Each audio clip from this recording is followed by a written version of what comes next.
Okay, we're in Dartmouth, Nova Scotia. We're headed over to Halifax, and a lot to see over there. In fact, I want to show you in just a minute from the front of the ship, looking across the harbor at Halifax.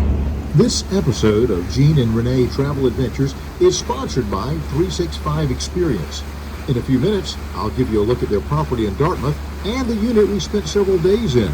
Today, we're going to tour Halifax, the Maritime Museum of the Atlantic, visit where 150 of the Titanic victims are buried, and see some of the beauty of Halifax and Dartmouth harbors.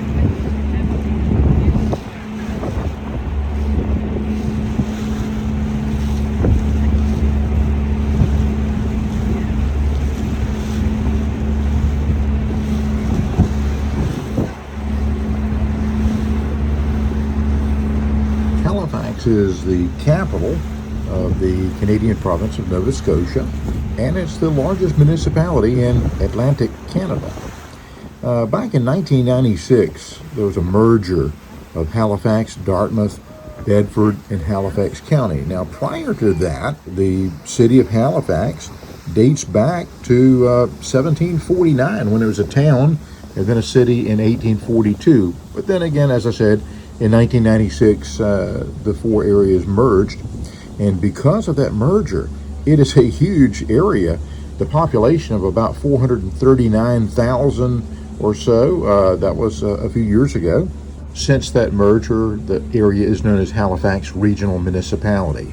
The community of Peggy's Cove is a gorgeous area just right down the coast, and we'll deal with that in a separate episode. The Maritime Museum of the Atlantic is here in Halifax, and while it's got a lot of neat sailing ships and a lot of neat memorabilia in it, and I'll show you some of that, what it's mainly known for is it has a large exhibit on the Titanic. And a little bit later in this episode, we'll go to the cemetery where a lot of the victims of the Titanic are buried. Two of its sister cities are Campeche, Mexico, and Norfolk, Virginia. The body of water that separates Dartmouth from Halifax is called Halifax Harbor. It's actually part of the North Atlantic Ocean.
There is a connection to Halifax with the Titanic. Considered one of the greatest marine disasters in recorded history, the story of the RMS Titanic begins in Southampton, England, April 10th, 1912, when they left on her maiden voyage. For some of those who lost their lives aboard the Titanic, Halifax, Nova Scotia is where the story ended. It's their last port of call.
On Sunday, April the 14th at 11:40 p.m., the Titanic struck a giant iceberg, and just a few hours later, by 2:20 in the morning, April 15th, the unsinkable ship was gone. First vessel to arrive on the scene was the Carpathia, and they were able to rescue more than 700 survivors. On Wednesday, April 17th, the Carpathia arrived in New York, and the White Star Line dispatched the first of 4 Canadian vessels to look for bodies in the area of the sinking. April 17th, the Halifax-based cable steamer Mackay Bennett set sail with a minister, an undertaker, a cargo of ice, coffins, and canvas bags. She arrived at the site April 20th and spent 5 days carrying out her grim task. Her crew was able to recover 306 bodies, 116 of which had to be buried at sea. On April 26, they left for Halifax with 190 bodies. She was relieved by the Minia, also a Halifax-based cable ship. The Minia had been at sea when the Titanic sank, but returned to Halifax in order to collect the necessary supplies before sailing from the Central Wharf on April 22nd for the scene of the disaster. After 8 days of searching, the Minia was only able to find 17 bodies, 2 of which had to be buried at sea. On May the 6th, the Canadian government vessel CGS Montmagny left Halifax, recovered 4 bodies, 1 of which was buried at sea. The remaining 3 bodies were brought from Louisbourg, Nova Scotia to Halifax by rail. The 4th and final ship in the recovery effort was the Algerine, which sailed from St. John's, Newfoundland and Labrador on May 16th. The crew of the Algerine found only 1 body, which was shipped to Halifax on the Florizel. The majority of the bodies were unloaded at the coal or flagship wharf on the Halifax waterfront. Horse-drawn hearses brought the victims to the temporary morgue in the Mayflower curling rink. Only 59 of the bodies placed in the morgue were shipped out by train to their families. The remaining victims buried in 3 Halifax cemeteries between May 3rd and June 12th. Various individuals and businesses expressed their sympathy by donating flowers and wreaths. The coffins of the unidentified victims were adorned with bouquets of lilies. When Titanic departed Southampton, April 10th, 1912, her registered size and tonnage made her, for a short time, the largest ship in the world. In fact, the largest moving object yet created at that time. White Star ships introduced many innovations, earned a reputation for reliable schedules and luxury. What they lacked was a good safety record. The Titanic was preceded by a string of sinkings, most notably the SS Atlantic, which sunk near Halifax in 1873, taking over 500 souls. If you were traveling third class, your ticket would have cost $36 for a single person or $104 for a family. If you're traveling second class, a ticket for a single was $63 and a family $190. If you were traveling first class, a ticket for a single was $138, a family $1,197. Now remember, this is not 21st century rate of exchange. This is from 1912. Very expensive. You're looking here at a figurehead from the ship St. Patrick, which was wrecked on the coast of Nova Scotia, September 1841.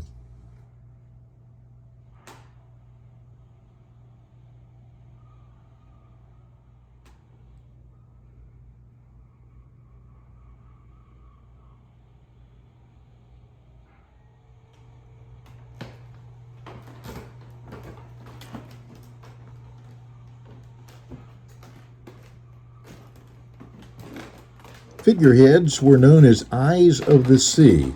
In the age of sail, figureheads were majestic ornaments found on the bows of ships. Figureheads evolved from centuries of spiritual belief, tradition, and fashion. Capturing both the romance and danger of the sea, they served as the symbolic protective spirit and the guiding eyes of a vessel. Lions, politicians, royalty, goddesses, mermaids, and shipmasters were common figurehead subjects.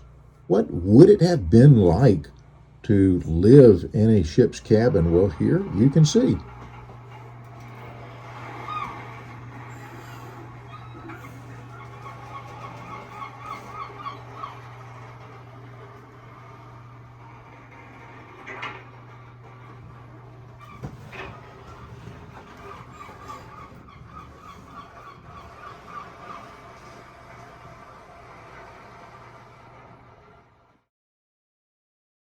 .365 Experience has beautiful rental units located in Nova Scotia, in Halifax, Dartmouth, Bedford, and Lunenburg. In the location we stayed in, they offered 20 short-term or long-stay rentals. These rental units are conveniently located near major industries such as Lockheed Martin and IKEA, as well as shopping malls and many dining establishments in Dartmouth. Getting to Halifax takes 10 to 15 minutes by car, and public transportation is readily available. If you want to experience luxury at an affordable price, look no further than 365 Experience. Whether you're in the Dartmouth, Halifax area for holiday or for work, this centrally located property is perfect for your stay. We'll put a link to their website in the description section of this episode and the contact email so that they can tailor their offerings to your needs. They have properties of all sizes and in many neighborhoods.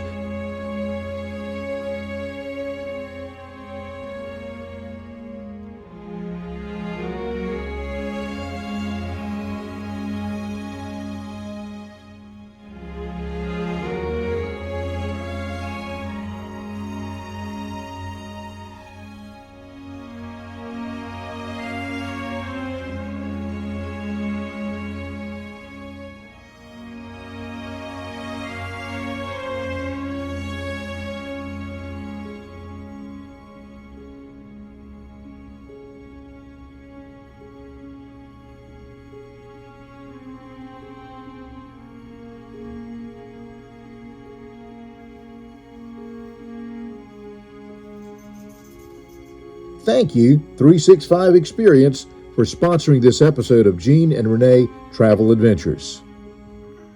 You may wonder why some of the gravestones are larger. The company that owned the Titanic, the White Star Line, purchased a section of land in the Fairview Lawn Cemetery and paid for small black granite headstones engraved with the name and the number of the victim and the date of the tragedy. The cost of any additional engraving or more elaborate stones was assumed by families, friends, or other groups.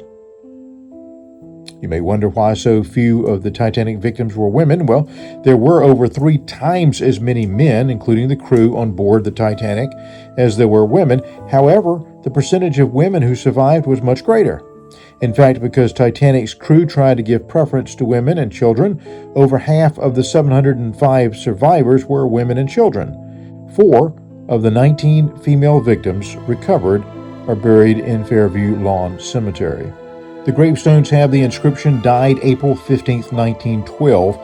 The Titanic sunk at 2:20 a.m. on April 15, 1912, and given the freezing temperatures, it's believed that most of the victims died of exposure soon after the sinking. The bodies of all the Titanic victims buried in Halifax were recovered at sea near the area of sinking. The number on the gravestone is the number assigned when the body was found. James McGrady, victim 330, was the last victim to be found. His body was recovered by the Algerine in mid-May of 1912, about a month after the sinking. In many cases, there were no distinguishing marks or personal belongings that enabled a positive identification of the body. However, thanks to careful research based on details provided in the coroner's files, a number of Titanic victims have been identified in recent years. Research has also shown that some of the names on the headstones are misspelled, but many of the graves do not have a name. Of the 150 Titanic victims buried in Halifax, about 40 remain unidentified.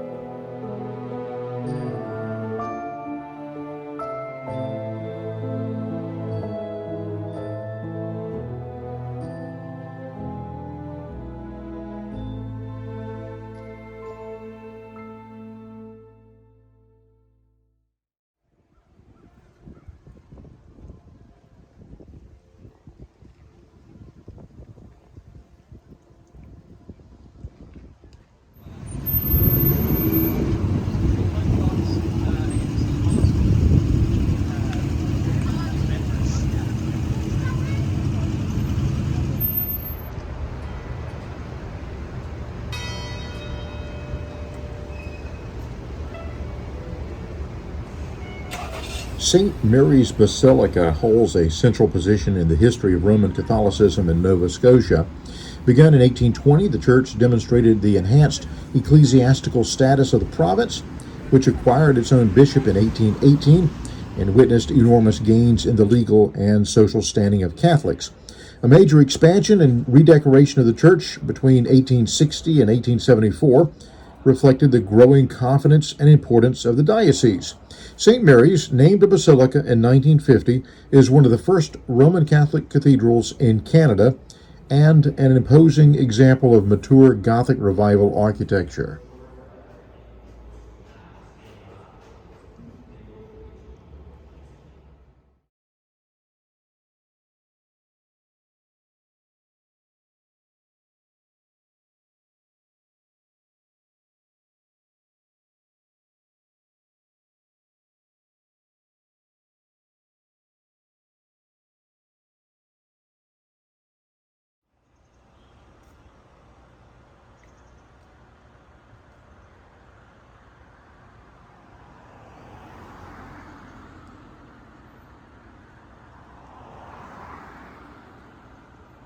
This is the old burying ground. Now, none of the victims of the Titanic are buried here, but we did include this cemetery in this episode because it's so old. It was the land was set aside as a common burial ground outside the stockade of the new fortified town of Halifax. And the first grave dug in 1749. It was granted to St. Paul's Church in 1793 and closed to burials in 1844. So this is an old cemetery. Now, during that period of time that the cemetery was used, over 12,000 men, women, and children were buried here. Fewer than 10% of their graves are marked. The first grave dug on June 21st, 1749, the day that Halifax was founded.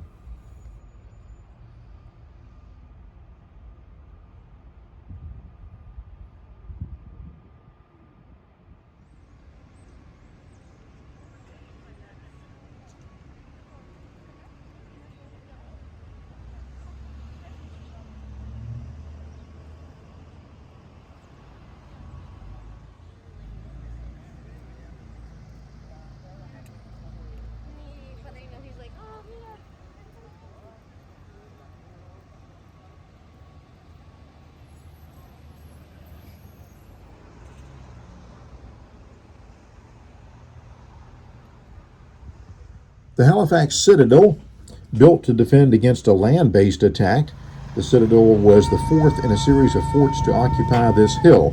The star-shaped fortress, completed in 1856, was the centerpiece of the extensive system of fortifications constructed by the British military from 1749 to protect this strategic port, which by the mid-19th century had become one of four principal naval stations in the British Empire. Garrisoned by the British until the Canadian military assumed control of all Halifax defenses in 1906, the Citadel stands today as a reminder of the rich colonial and military past of Canada.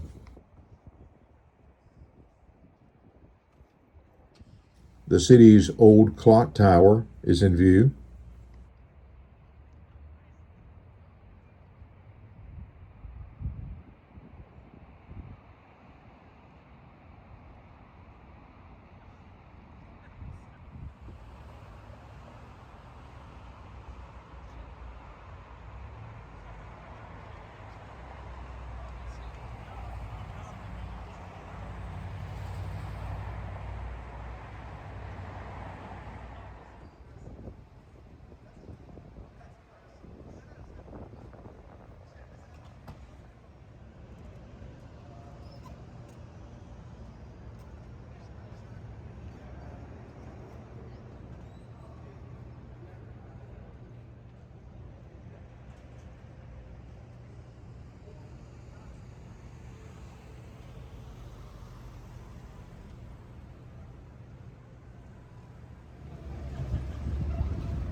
While we were there, the Hal-Con, used to be called Hal-Con, now it's called Hal-Con Sci-Fi, Fantasy, and Comic Convention.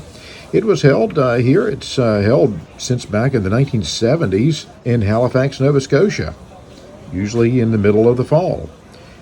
19,000 or thereabouts people come out for this. Originally, they just showed comic books and games and science fiction, fantasy things, and the whole spectrum of geekdom. Now, comic books, science fiction, fantasy, gaming, Renaissance, anime, science fantasy, furry, cyber goth, cosplay, anything of the fantasy world, they do it. And we got to meet a few of them and got some pictures of some interesting folks that evidently don't have a day job. St. Paul's Church, completed in 1750, St. Paul's Church was the first church outside Great Britain to be designated as an Anglican cathedral. Between 1787 and 1864, it served as the Cathedral Church of the See of Nova Scotia. For 96 years, St. Paul's was also the official garrison church for the Army and Navy establishment. The design of the building is based on that of St. Peter's, Vere Street, London, England, by James Gibbs. St. Paul's is the first building erected in the Palladian style in Canada. Despite the addition of wings and chancel, the original wooden frame, pre-cut in Boston, still forms the main body of the church.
Thank you, 365 Experience, for sponsoring this episode of Gene and Renee Travel Adventures.